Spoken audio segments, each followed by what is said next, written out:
DeepSeek V4 Pro, a 1.6 trillion parameter AI model, is completely free to use right now. No credit card, no waitlist, just a free API key and 3 lines of Python. In this video, I'm going to show you exactly how to set it up in under 2 minutes. If you're into AI tools, local models, or just want to build smarter apps for free, you're in the right place. Let's get into it. So first, what actually is DeepSeek V4 Pro and why should you care? DeepSeek is a Chinese AI lab that's been absolutely cooking lately. V4 Pro is their flagship model and it's a mixture of experts architecture with 1.6 trillion total parameters, but only activates 49 billion at a time during inference. That means it's insanely efficient. It supports a 1 million token context window. That's not a typo.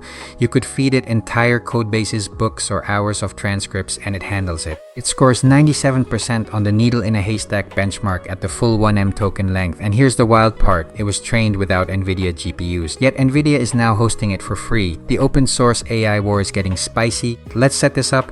Head to build.nvidia.com. I'll link it in the description. Sign up for a free account if you don't have one. Once you're in, search for DeepSeek V4 Pro or go directly to the model card. You'll see a button to generate API key. Click that and save your key somewhere safe. That's literally it.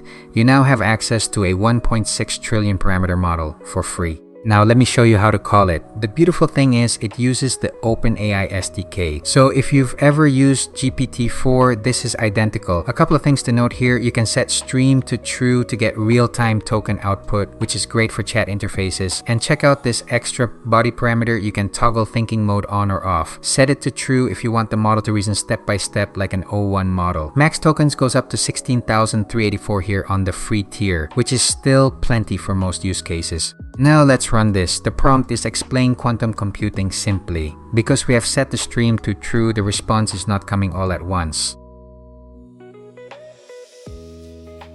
It's a bit slow for my taste, but then again, let us remember that it's completely free. And that's it. I hope this video can be of any help to you guys. Please subscribe and see you in the next one.